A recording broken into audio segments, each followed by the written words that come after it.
Hello बच्चों। इस question में हमें प्रॉपर्टीज दिए गए हैं कॉलम 1 में एंड मेटल्स दिए गए हैं कॉलम 2 में। तो हमको उनके प्रॉपर्टीज के साथ मेटल्स को मैच करवाना है। तो प्रॉपर्टी है वो है कि element with highest second ionization enthalpy हमें चूज करना है।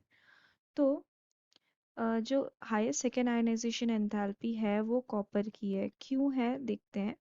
तो कॉपर का जो इलेक्ट्रॉनिक कॉन्फ़िगरेशन होता है वो होता है आर्गन 3d10 4s1। ठीक है। तो अब अगर हम फर्स्ट आयनाइजेशन एंथैल्पी की बात करें, आयनाइजेशन पोटेंशियल या आयनाइजेशन एंथैल्पी, तो उसमें क्या होगा कि ये इलेक्ट्रॉन निकलेगा 4s से। ठीक है, तो Cu प्लस आ जाएगा। ठीक है, Cu प्लस आ जाएगा तो Cu प्लस की जो इलेक्ट्रॉनिक कॉन्फ़िगरेशन होगी वो होगी आर्गन 3d10। ठीक है, तो पहला तो इलेक्ट्रॉन था वो बहुत इजीली निकल गया, आयनाइजेशन पोटेंशियल कम थी उसकी।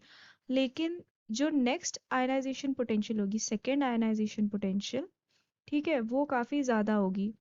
वो इसलिए ज़्यादा होगी बिकॉज यहाँ पे आप देख सकते हैं कि जो d ऑर्बिटल है वो फुली फिल्ड है। ठीक है, एंड फुली फिल्ड या हाफ फिल्ड ऑर्बिटल्स जब भी होते हैं तो वो वेरी स्टेबल होते हैं, एक्सट्रीमली स्टेबल होते हैं।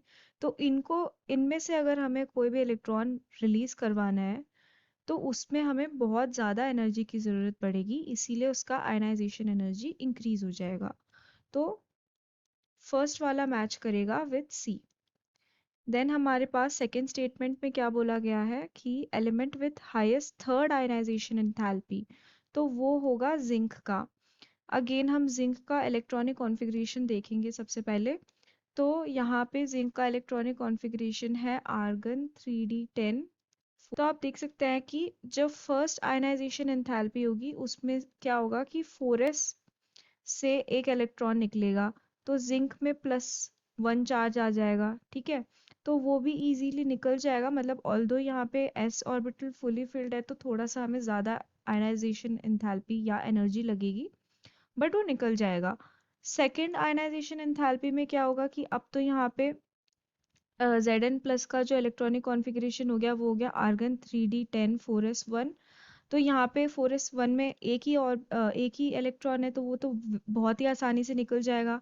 तो यहाँ पे हमारे पास जिंक 2 प्लस आ रहा है, तो यहाँ पे हमारे पास आ जाएगा आर्गन 3d10। अब यहाँ पे आप देख सकते हो सेम ऊपर वाली कंडीशन आ गई, fully filled orbital very stable हो जाएगा।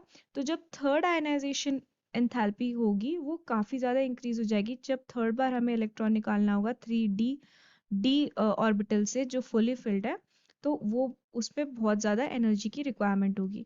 तो हम बोल सकते हैं कि ये जो सेकेंड वाला है वो मैच कर रहा है विथ डी। नेक्स्ट हमारे पास है थर्ड में, ये बोला गया है कि द एम इन MCO6। तो यहाँ पे जो मेटल एटम है, ये जो पूरा कंपाउंड फॉर्म हो रहा है, कॉम्प्लेक्स कंपाउंड, इसमें ये M मेटल एटम कौन सा होगा। तो ये जो मेटल एटम होगा ये होगा क्रोमियम का। ठीक है, क्रोमियम का अगर हम इलेक्ट्रॉनिक कॉन्फ़िगरेशन देखें तो वो है आर्गन 3d5 4s1। ठीक है, तो यहाँ पे आप देख सकते हैं कि 5 + 1 6 इलेक्ट्रॉन्स है एंड सारे ही अनपेयर्ड इलेक्ट्रॉन्स हैं। यहाँ पे डी ऑर्बिटल देखें हम तो यहाँ पे 1 2 3 4 5, ये 3d ऑर्बिटल है एंड यहाँ पे ये 4s ऑर्बिटल है। 4s ऑर्बिटल में भी एक इलेक्ट्रॉन अनपेयर्ड है। तो ये आराम से इसके साथ आराम से जो कंपाउंड बनाएगा, तो वो कंपाउंड का जो हाइब्रिडाइजेशन आएगा वो हो जाएगा D2sp3 वाले हाइब्रिडाइजेशन का एक कंपाउंड बनाएगा। तो हम बोल सकते हैं कि यहाँ पे जो थर्ड वाला है ये मैच करेगा विथ बी क्रोमियम। ठीक है, एक लास्ट हमारे पास फोर्थ में क्या दिया गया है, element with highest heat of atomization. तो what is heat of atomization, ये हमें स्ट्रेंथ ऑफ मेटालिक कैरेक्टर बताता है। ठीक है, किसी भी मेटल का उसका मेटालिक कैरेक्टर का स्ट्रेंथ बताता है।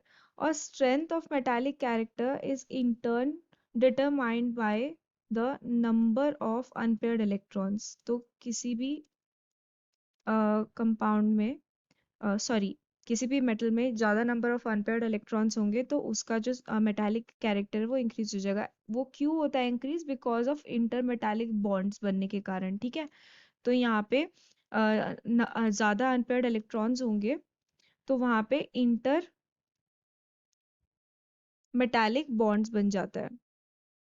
तो इंटर मेटालिक बॉन्ड्स को तोड़ना बहुत ही ज़्यादा डिफिकल्ट रहता है, इसीलिए उसका ज़्यादा हीट ऑफ एटमाइजेशन हो जाता है। तो ये पाया जाता है निकल में। तो यहाँ पे जो फोर्थ वन होगा ये हो जाएगा निकल, बिकॉज इसमें ज़्यादा number of unpaired electrons present as compare to all the other. तो this was the explanation. Thank you.